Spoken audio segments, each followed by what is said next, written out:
दोस्तों, आज की वीडियो में हम एक अजीम शख्सियत इमाम जाफर सादिक अलैहिस्सलाम की हिकमत भरी बातों को शेयर करेंगे। हम कुरान पाक की दो आयात पर इमाम जाफर सादिक अलैहिस्सलाम की गहरी बसीरत और रहनुमाई का जिक्र करेंगे जो आपकी जिंदगी बदल सकती हैं। अगर आप चाहते हैं कि आपकी दुआ कबूल हो और आपको अल्लाह की राह में खर्च का नेमल बदल मिले तो इस वीडियो को आखिर तक देखें। दोस्तों, एक दिन इमाम जाफर सादिक अलैहिस्सलाम की खिदमत में एक शख्स हाजिर हुआ। वो शख्स परेशान था और दिल में कई सवालात लिए आया था। उसने कहा, ए इमाम, मैं कुरान पाक में दो आयात ऐसी पाता हूँ कि जब उन पर अमल करता हूँ तो नतीजा नहीं पाता। इमाम जाफर सादिक अलैहिस्सलाम ने पूछा, वो कौन सी आयात है? उस शख्स ने जवाब दिया, पहली आयत सूरह मोमिन की आयत नंबर 60 है, जिसमें अल्लाह फरमाता है, मुझसे मांगो मैं कबूल करूंगा, मगर हम जब दुआ करते हैं तो कबूलियत नहीं देखते। इमाम जाफर सादिक अलैहिस्सलाम ने इरशाद फरमाया, मैं तुम्हें बताता हूँ जो अल्लाह के फरामीन की अताअत करता है और फिर दुआ को दुआ के तरीके के मुताबिक करता है, उसकी दुआ कबूल होती है। उस शख्स ने पूछा, फिर दुआ का तरीका क्या है?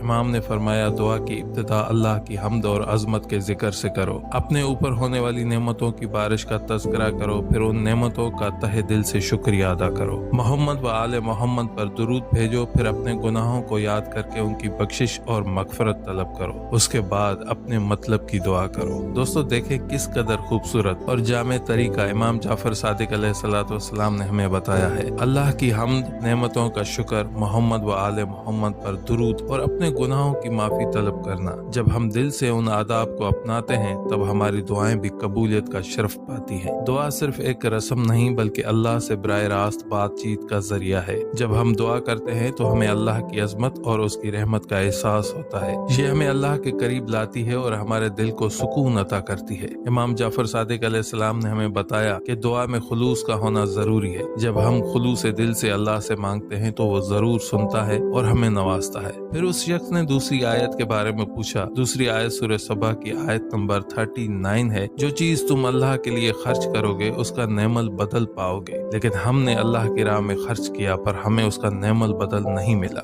इमाम जाफर सादिक अलैहिस्सलाम ने इरशाद फरमाया, अगर तुम में से कोई हिलाल की कमाई में से खर्च करता है तो हर दरहम के बदले अल्लाह नेमल बदल अता फरमाता है। दोस्तों, यहाँ इमाम हमें हिलाल रिज़्क की अहमियत और अल्लाह की राह में खर्च करने की फजीलत बता रहे हैं। हिलाल कमाई और नियत की खुलूसियत हमें अल्लाह के फजल व करम का मुस्तहिक बनाती है। हिलाल कमाई न सिर्फ हमारे अमाल को पाकीज़ा बनाती है बल्कि अल्लाह के राह में खर्च करने के जरिए हमें दुनिया व आखिरत में बरकतों से नवाजती है। जब हम हिलाल कमाई में से खर्च करते हैं तो अल्लाह हमें कई गुना ज्यादा वापस देता है, चाहे वो माल की सूरत में हो या सुकून कल्ब की सूरत में। अल्लाह की राह में खर्च करने का असल मतलब ये है कि हम अपनी नीयत को खालिस रखें। जब हम खुलूस दिल से अल्लाह के लिए खर्च करते हैं तो वो हमें कई गुना ज्यादा अता करता है। दोस्तों, तारीख में कई ऐसे वाकयात मिलते हैं जहां लोगों ने हिलाल कमाई से खर्च किया और अल्लाह ने उन्हें बेइंतहा नेमल बदल अता किया। ये किस्से हमें ईमान और यकीन की तरफ रागिब करते हैं। इमाम जाफर सादिक अलैहिस्सलाम की ये बातें हमें इस बात की तरफ भी मतवजा करती हैं कि जिक्र खुदा और दुआ का सही तरीका हमें अल्लाह के करीब करता है। जिक्र खुदा हमारी जिंदगी को नूरानी बनाता है और हमें हर किस्म की मुश्किलात से निजात दिलाता है। जब हम दुआ करते हैं तो हमें अल्लाह पर मुकम्मल एतमाद होना चाहिए। हमें यकीन होना चाहिए कि अल्लाह हमारी दुआ सुन रहा है और हमारे हक में बेहतरीन फैसला करेगा। हमारा काम दुआ करना और अल्लाह की रहमत पर भरोसा करना है। दुआ के कई फवायद हैं दोस्तों।